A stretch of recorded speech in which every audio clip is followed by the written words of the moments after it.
The giant squid, a near mythical monster that lives in the deep ocean.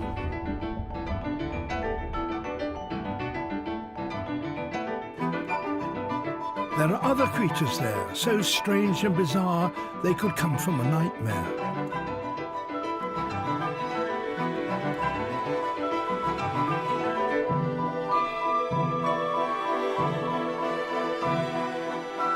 Others are exquisitely beautiful and dazzle us with their lights and colours.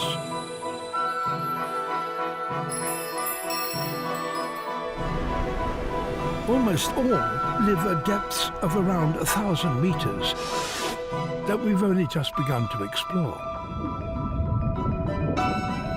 Now, however, we are developing technology that can take us to places where the ocean is 10 times deeper.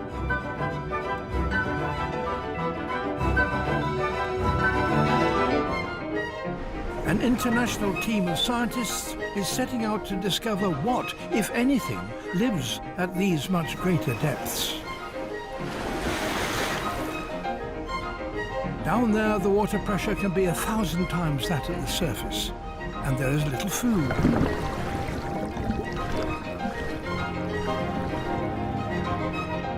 Until recently, many scientists assumed that such waters must be barren. How could any creature survive in such conditions? We now know that there is life down there, but we still know very little about it.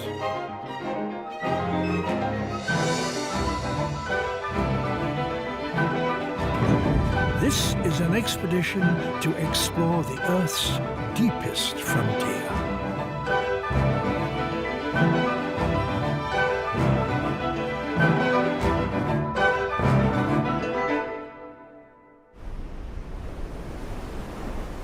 We are heading for the middle of the Pacific Ocean. The sea floor between Japan and Australia is cut by an enormous marine trench that stretches for 2,500 kilometres. It's the deepest in the world, the Mariana Trench. Such immense trenches are rare, and most are found in the Pacific. Around its rim, there are deep cracks created by movements far below in the Earth's crust.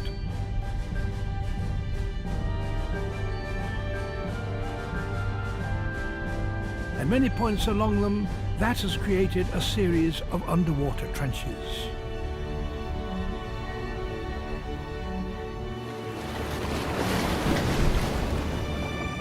To dive here is to enter another world. As we descend, it gets darker and darker until 200 meters down, there is hardly any light at all.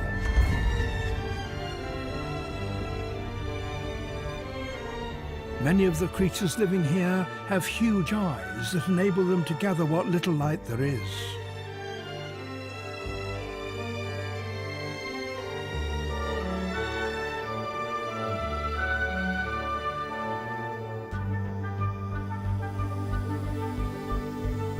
And some produce their own light.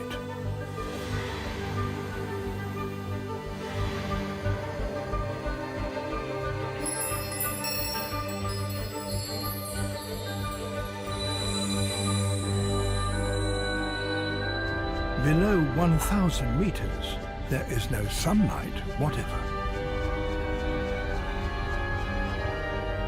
Finding food in the blackness is not easy. Some fish here have gigantic mouths so that they can tackle almost anything edible that comes their way. Others stand on stilts above the sea floor, waiting for a meal to drift by.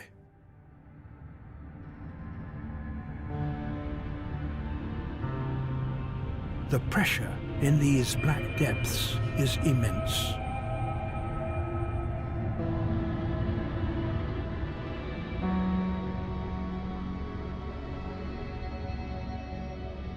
An experiment with a large steel ball shows how great it is. Under pressure equivalent to that at depth of 2,000 meters, the thick steel walls collapse.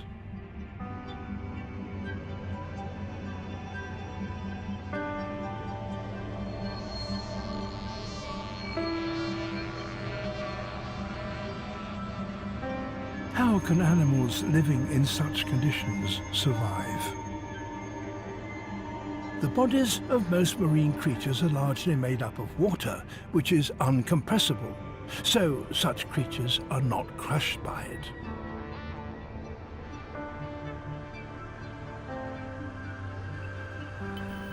But below a certain depth, the huge pressure creates a different problem.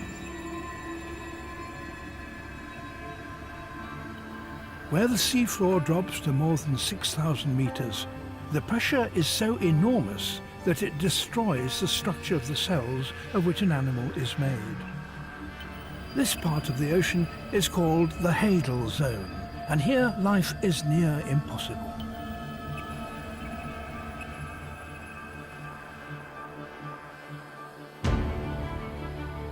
But not totally.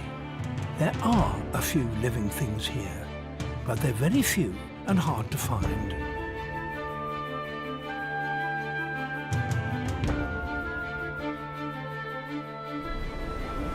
The expedition's aim is to look for them in the Mariana Trench.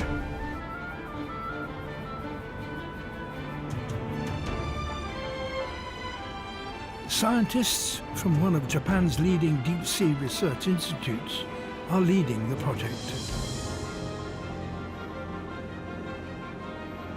The first stage will be to send down a platform and establish it on the seafloor.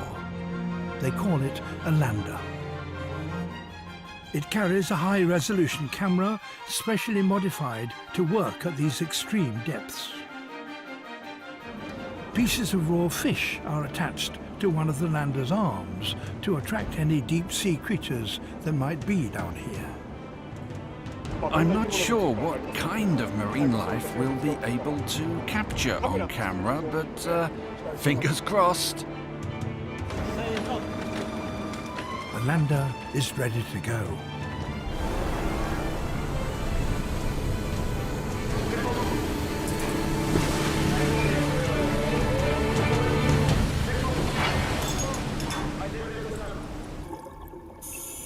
The water is crystal clear.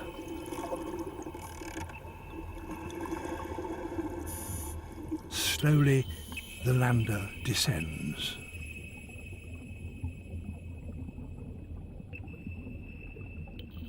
The Mariana Trench is thousands of miles from land, and these seas contain very few nutrients, so there's little food here for marine life.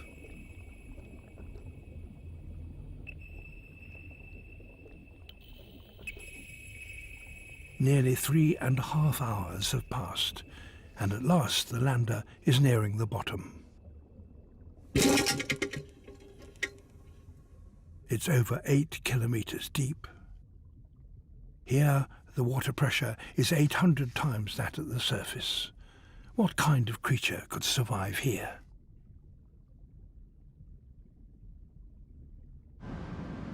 And will the camera on the lander glimpse them?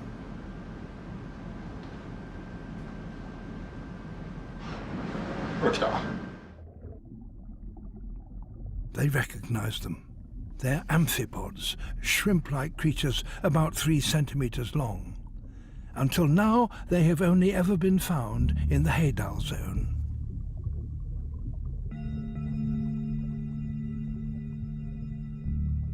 They seem to have little difficulty in dealing with the enormous pressure.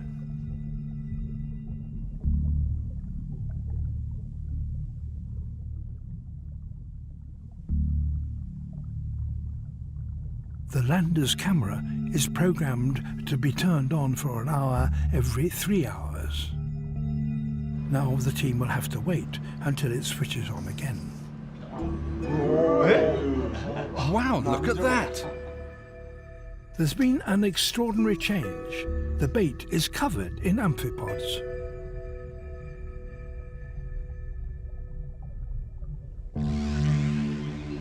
This is incredible. It looks like a pile of sushi. Every time the camera turns on, the numbers are greater.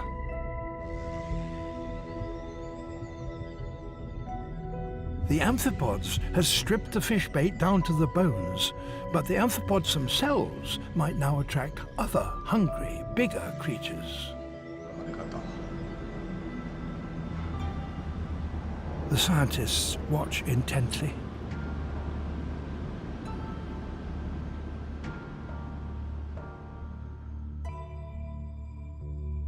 The lander is 8,178 meters below the surface. No true fish has ever been seen this deep. If one appeared, it would be a record.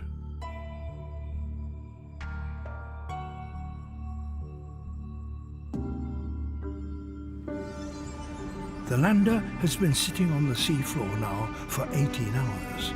The team are beginning to lose hope of seeing anything new. Hey! What do we have here?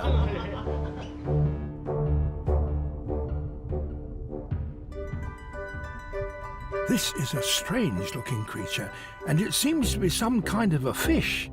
It looks a little like a tadpole, but it clearly has a backbone.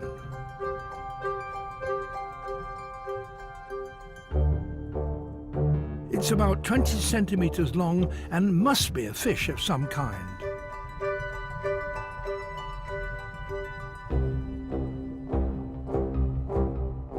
There it is again, at the bottom.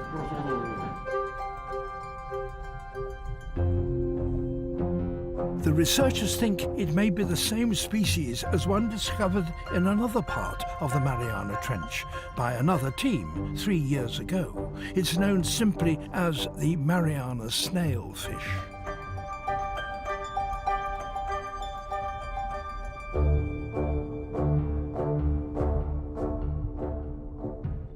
It's definite proof that fish can actually come down to this depth.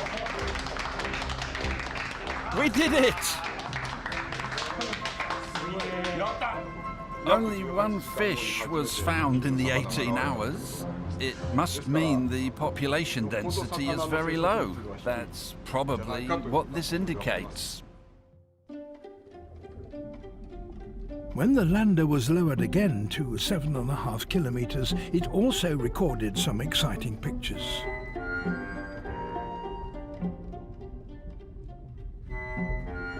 A huge white amphipod, a giant, more than 10 times the size of the first they saw.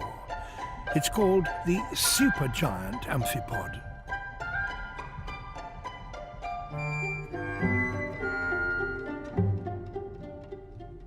And after some time, the lander is surrounded by ghostly white shapes, more Mariana snailfish. They're attracted to the small amphipods feeding on the bait. Their eyes can probably see little in the dark, but they have special sensory pores around the mouth that allow them to detect movements in the water.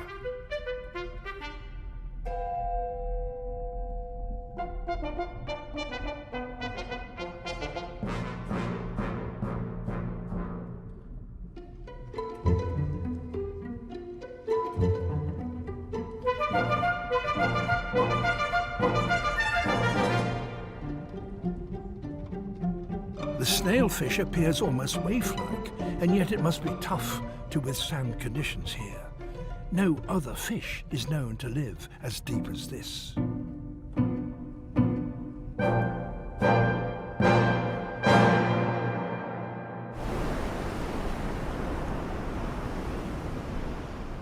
To understand just how animals survive at these extreme depths, a team of international scientists has come together. They all bring different skills to the table, and all are passionate about uncovering the mysteries of the deep seas. So our target there is 8,200 meters. They're now planning to capture a snailfish alive at a depth of 8,000 meters so that they can examine the workings of its body in detail. Dr. Jeff Drazen is from the United States. He's been working on the ecology of the deep sea for many years. If you go to the top of Mount Everest and look around and say that there is snow and ice and that is Mount Everest, you miss most of that mountain, and it is the same thing with the trench.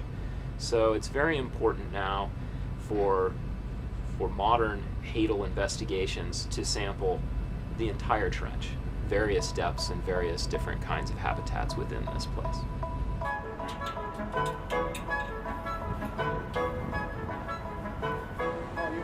Dr. Alan Jamieson is from Britain. He's an expert on the deep sea and has been at the forefront of designing technology to explore it.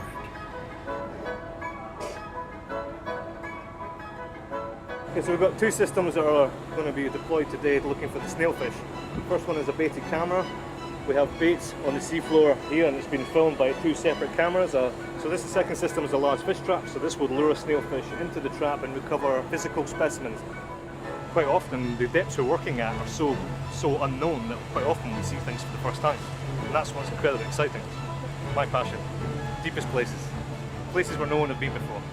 Places where no one dared to go before. The team will use a range of different landers designed in different countries. Each will be lowered to around 8,000 meters, the depth at which snailfish are known to occur. The first kind carries a fish trap. Once fish have entered the basket, they can't escape.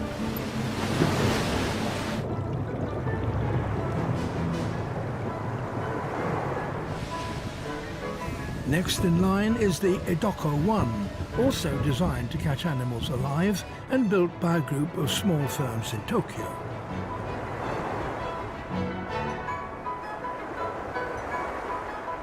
I'm sure we'll come back tomorrow and we'll have some fish.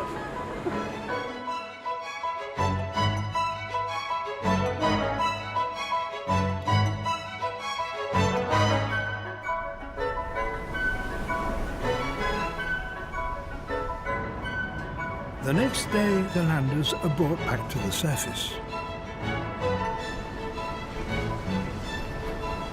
There. Yeah, I got it. I got it.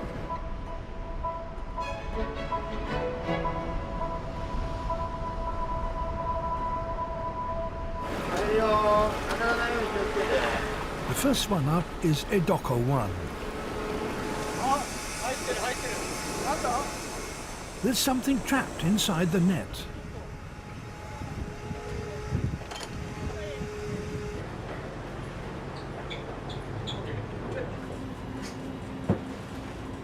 But they all look like supergiant amphipod, Alicella gigantea.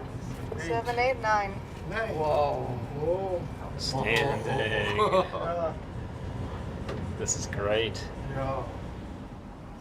These amphipods are truly monsters.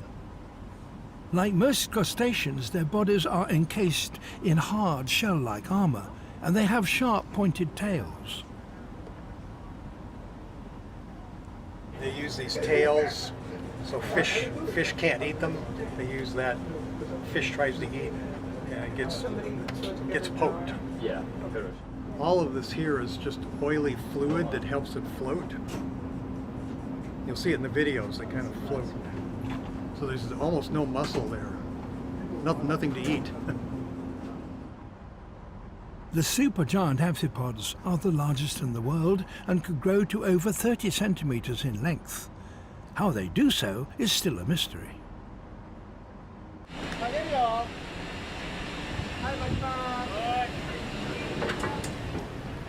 The fish trap has also returned. Right there. Good fish. Right here. Here. Very nice. And it's brought back what they'd been hoping for, a snailfish. It's rushed back to the lab for immediate examination. Okay, so this is one of our little snailfish, the Mariana snailfish. That's perfect, I think. We are very excited. We've been working on it for a long time. So. The body of the fish is soft and gelatinous. It has no scales and its skin is transparent, so one can see right through it to the muscles beneath. Its small eyes are probably useless, but no one knows for sure. Some blind fish still retain rudimentary eyes underneath the skin.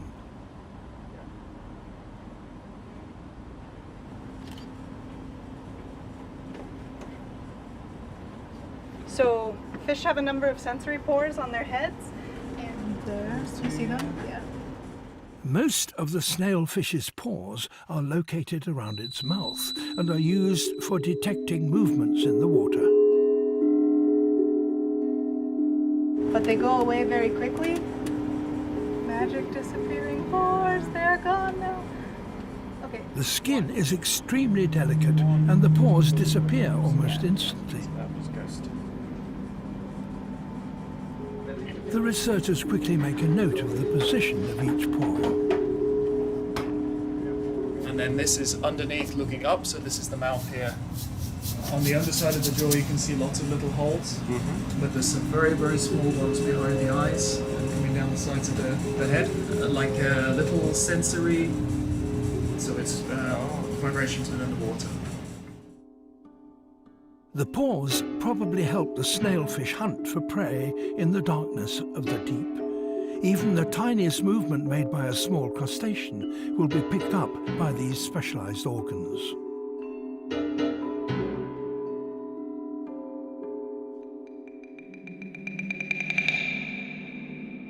A closer look at the bodies of deep-sea fish is also starting to explain how they survive the extreme pressures of the deep sea. Dr. Paul Yancey has been trying to answer this question for a long time. His research has led him to a substance commonly found in saltwater fish. It's called trimethylamine oxide, or TMAO. It's a chemical that most people are probably familiar with if they've been to a fish market. It's that faint fishy odor that is coming out of all these different species here, and TMAO helps animals survive the high pressure of the deep. The water pressure in the Hadal zone is so great that it almost destroys body cells. But exactly how does that happen? There are proteins inside the cells that carry out essential life functions. It seems that under high pressure, water molecules are pushed into the proteins and stop them from functioning. And this is where TMAO helps. It binds tightly to the water molecules and prevents them from disrupting the way that the proteins work.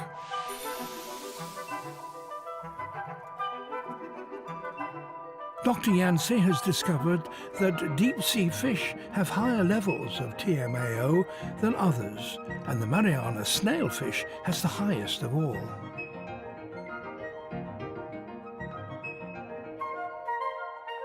This remarkable finding suggests that the Mariana snailfish may be better adapted to life in the deep than any other species.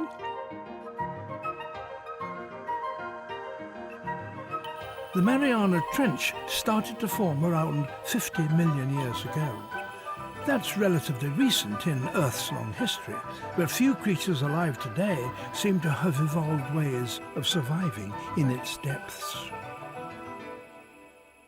We think that fishes evolved in shallow waters, and most of the major groups of fishes have not made it into the deep sea. So it seems to be very difficult for animals to evolve the ability to work under pressure. So we imagine it's taken millions of years and only a few types of fishes have made it down.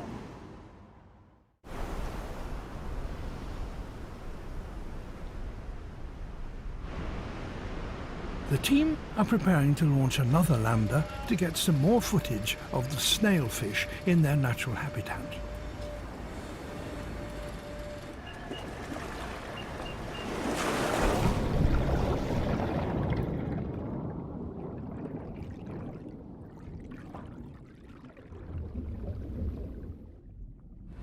They wait eagerly to see if their bait attracts any visitors. Oh, there he is. There he is. There are snailfish here. Two of them, there's two. Oh, so there is. Yeah. That was cool.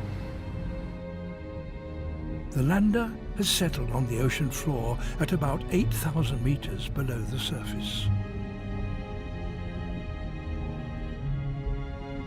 The bait has already attracted both amphipods and snailfish, and the team get a wonderful view of life in the very deepest part of the Earth's oceans.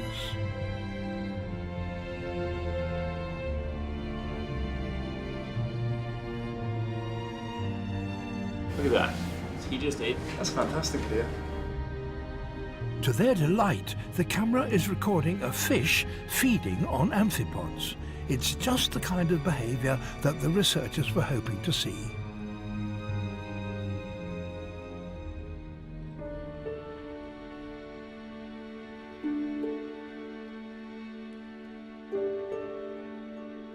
The snailfish may look like a harmless tadpole, but it has some formidable weapons.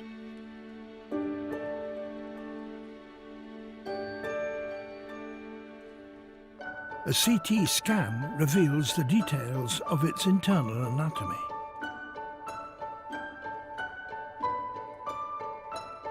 It has over 100 sharp teeth that ensure its prey can't escape.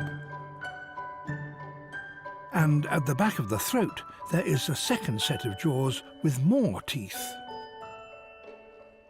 It's a complex system that enables the fish to crush and grind food and so feed on a great variety of prey. And it may be one of the reasons why the Mariana snailfish is able to live at such extreme depths where food is so scarce.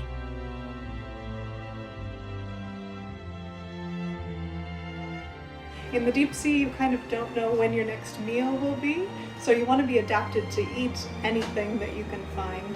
Maybe that's where they are devoting their energy, is to making a very strong jaw for crushing prey. They do seem quite fragile, but seem very successful.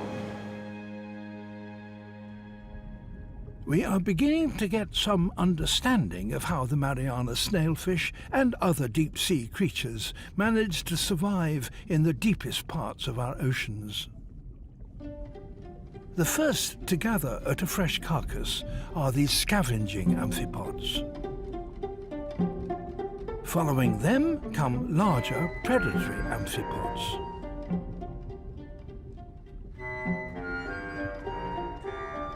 And these, in turn, are hunted by Mariana snailfish, which crush the amphipod shells with their specialized jaws. Astonishingly, there appears to be an entire community of animals that flourishes as deep as 8 kilometers down in the sea. But what does the smallest of these creatures usually feed on? These amphipods are scavengers that eat dead and decaying matter. But very little food ever reaches these depths. Now, new research has shown they don't rely just on the occasional animal carcass, but also on something more surprising: driftwood. Wood is notoriously difficult to digest, but the amphipods have evolved a powerful wood-busting enzyme that can break it down and extract energy from it.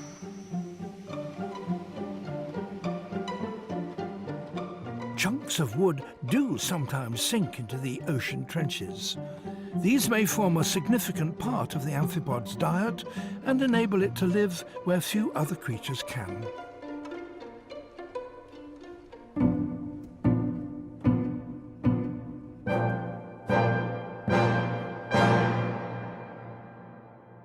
We have a long ways to go in exploring the deep ocean. We have a lot of questions left. And we're just going to have to keep exploring the trenches to try to find it and to try to answer a whole lot of other questions that we have.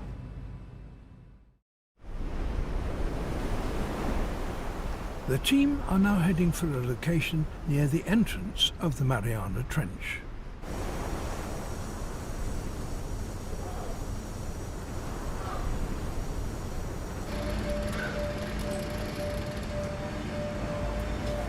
This time they're dispatching a remotely operated vehicle. An ROV. They're hoping to find a place that was discovered several years ago, 5,700 meters below the surface. The ROV moves along the steep rocky slopes of the trench. And as it comes round a corner, it finds what they've been looking for.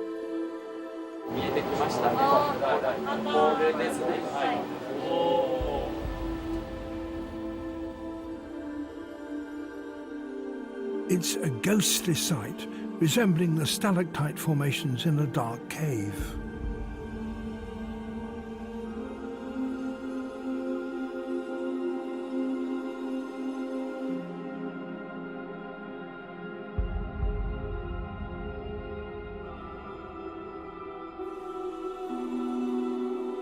And there is also life within this strange underwater landscape.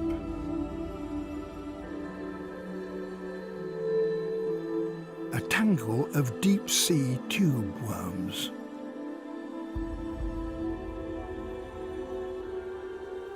And on the sea floor, a bed of giant white clams. They've not been seen in the trench before.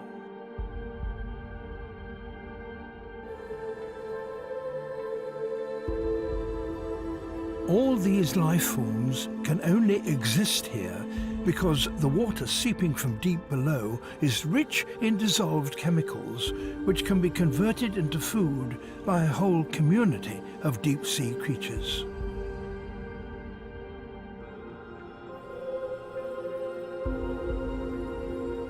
The seeps in the Mariana Trench are still mysterious and largely unexplored.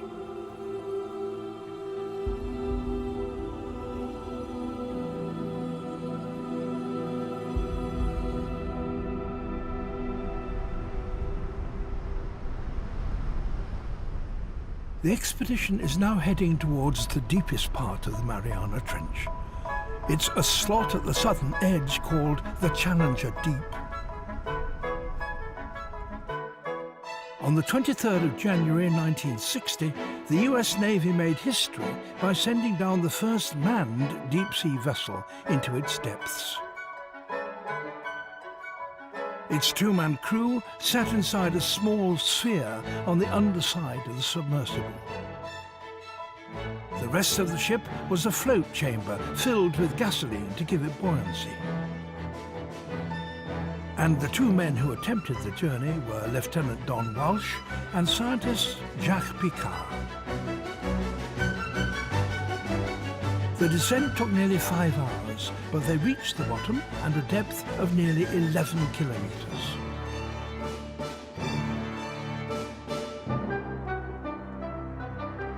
The submersible that made this historic voyage is called the Trieste and is now kept in the US Navy Museum in Washington.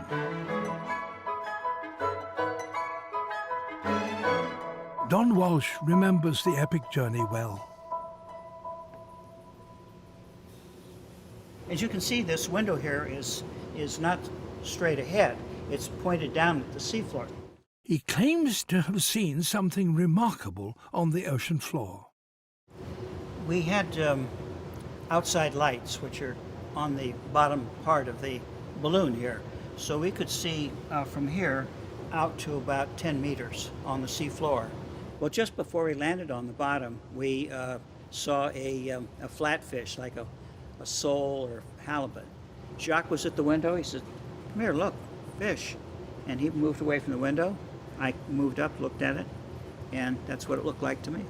And this is almost a quick snapshot, because as soon as we landed, poof, our vision went away. This is Don's drawing of the fish he thinks he saw. But most scientists are skeptical, and they have good reason. Deep-sea fish need high levels of TMAO to withstand the enormous water pressure. But at extreme depths of over 8,000 meters, it's thought that the fish would need so much TMAO that their bodies would cease to function properly.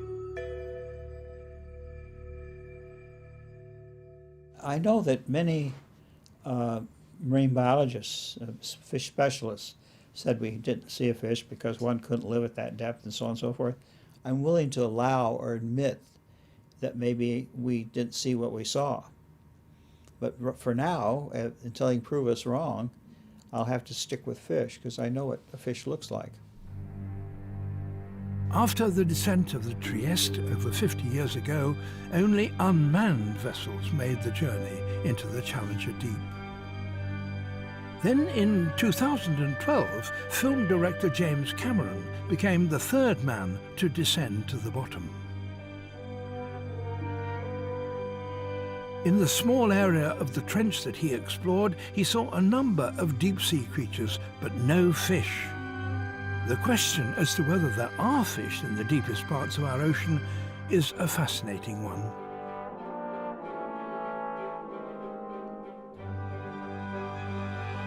Japanese scientists have teamed up with filmmakers to develop a new type of ROV that might be able to answer the question.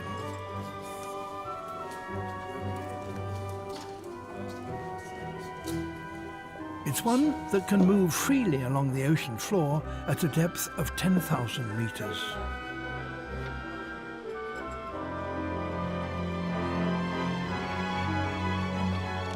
All its parts are specially designed to be able to withstand extreme pressure.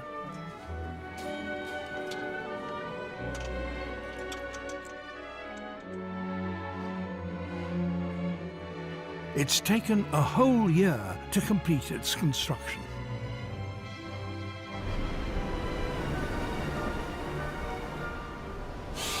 Now the ROV is heading out into the Challenger Deep for the first time.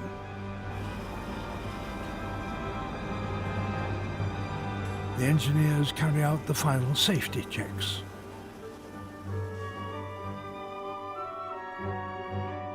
The ROV is equipped with high-resolution cameras that can be operated from the surface.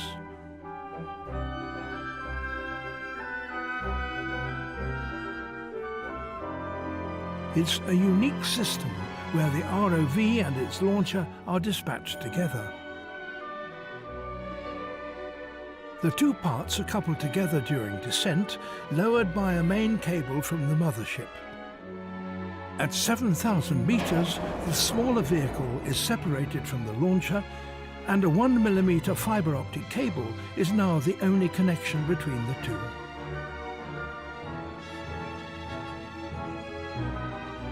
Once uncoupled, the lighter vehicle can move around more freely to explore the ocean floor.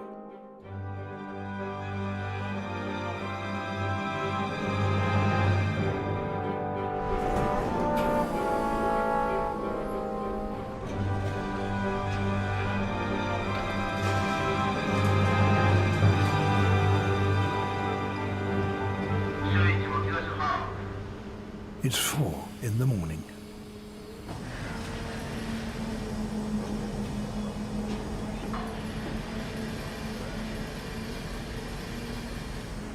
The team prepare to launch the new system. It will take 6 hours for the ROV to reach the bottom, so they start well before dawn.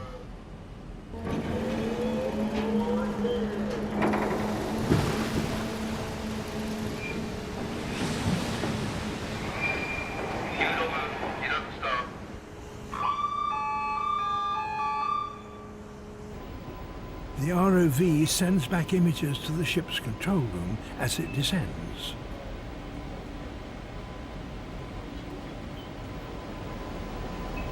Euro 1,000 meters. After 3 hours, the ROV and launcher are 7,000 meters down.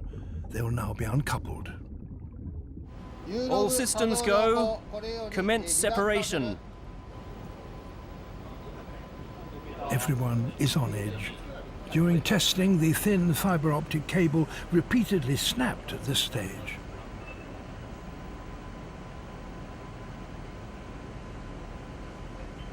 They watch nervously.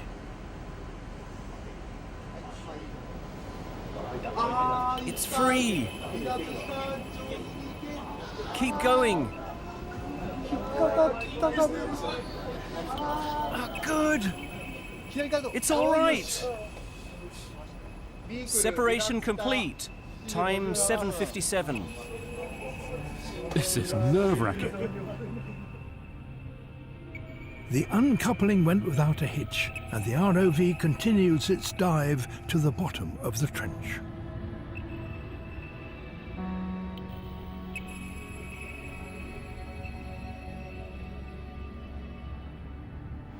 – 8,000 meters.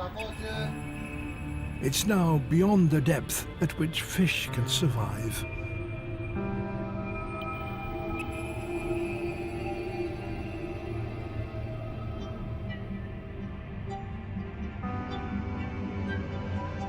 10,000 meters. And it's more than 10 kilometers below the surface.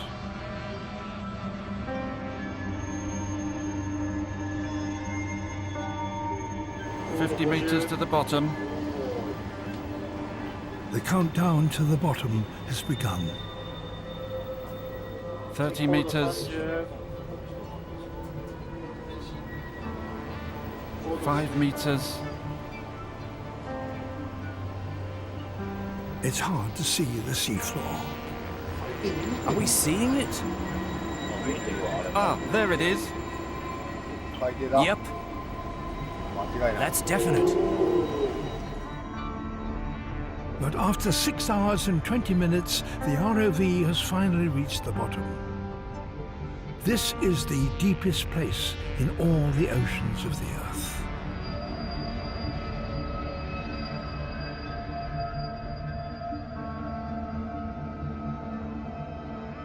The temperature is 2.4 degrees above freezing, and the ocean floor is covered by a thick layer of sediment. This barren lunar landscape seems lifeless.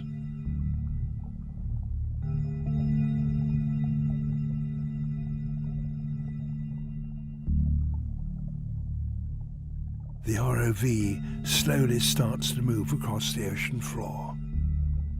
The water pressure at this depth is so enormous it's equal to a 1-ton weight placed on the end of your finger. Can anything really survive here?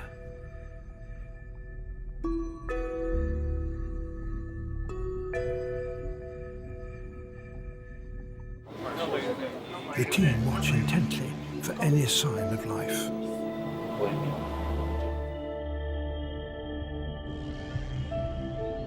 And there it is, a small white shrimp-like creature. Given the enormous pressure it's under, it's swimming with surprising speed.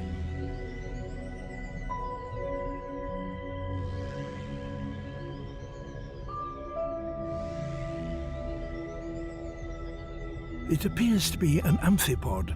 It's the first time one has been observed at this depth.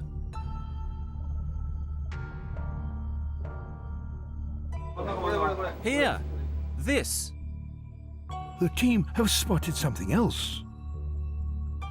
It's a type of sea cucumber, a soft-bodied marine creature.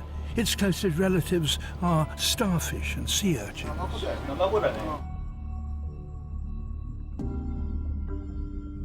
Most sea cucumbers feed on plankton and waste matter on the sea floor. The researchers have not seen this kind before. It could be a new species.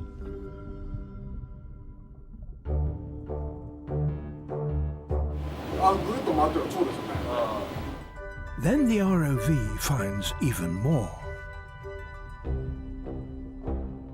The ocean floor around them seems disturbed. It looks like they've been feeding. Sea cucumbers do that by sucking in sediment and filtering out the edible particles. The rest is ejected and returned to the sea floor.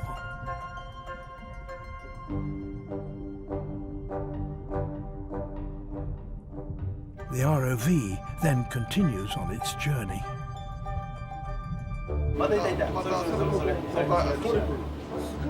The researchers are thrilled. They never imagined there would be such large numbers of sea cucumbers at this depth.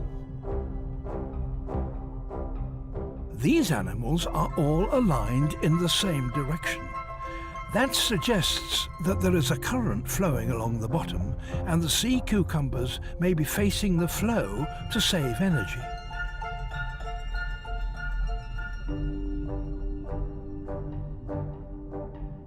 So it seems that the deepest reaches of our oceans hold more life than we once thought possible. What appears to be a desolate landscape is in fact home to some highly specialized creatures.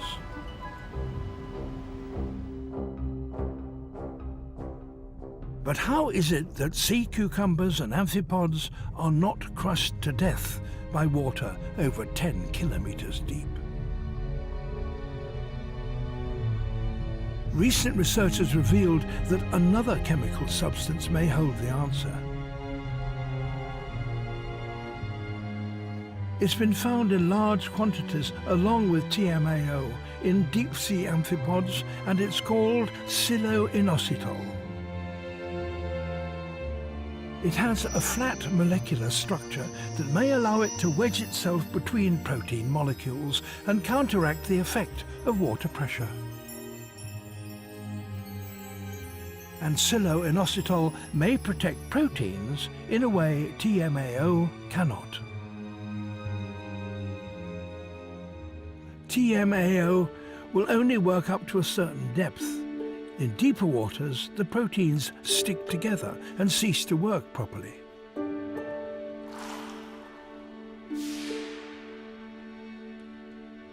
If silo-inositol is present, it may wedge itself between the proteins and restore their function.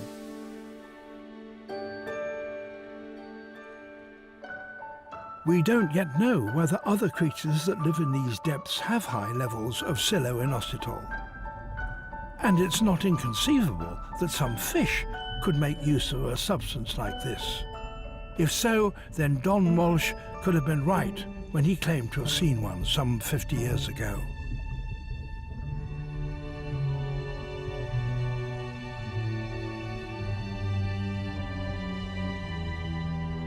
Our expeditions dive into the deepest part of the Mariana Trench has revealed sea cucumbers and amphipods, but it's been unable to find any fish. For now, this will remain one of the unsolved mysteries of the trench.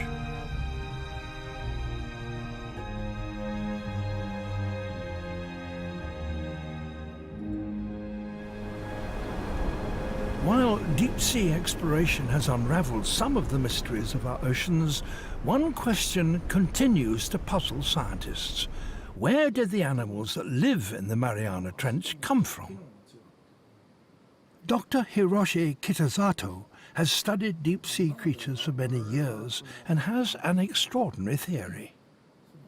DNA analysis of the life forms in the Hadal Zone has made great progress in recent years.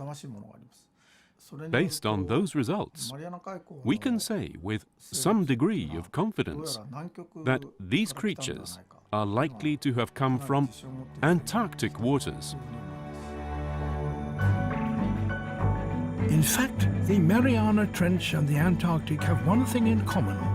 Their waters are very cold and poor in food. The amphipods from the Mariana Trench were also found to have the same cold tolerance gene that is found in Antarctic amphipods.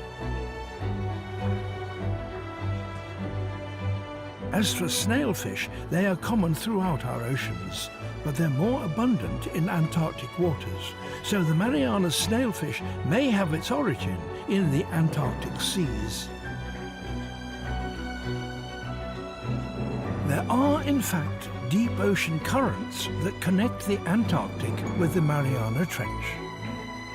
Cold Antarctic water sinks to the bottom and flows out along the sea floor into other oceans. In the Pacific, one of them crosses the equator and flows into the Mariana Trench.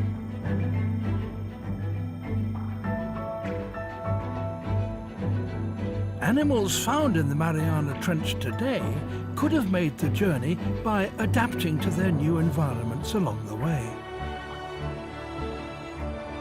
The trench only reached its current depth 10 million years ago, so the creatures that live here must have evolved relatively recently.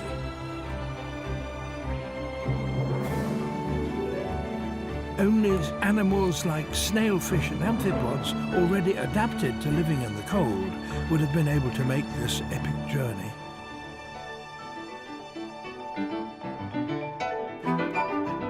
The Mariana Trench is just one of the many deep gorges hidden beneath our oceans.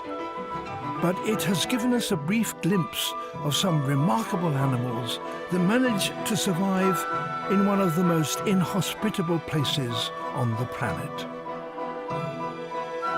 If creatures like these can remain unknown for so long, what others might there still be hiding in the deep? It's a reminder of how little we still know about the deepest reaches of our oceans.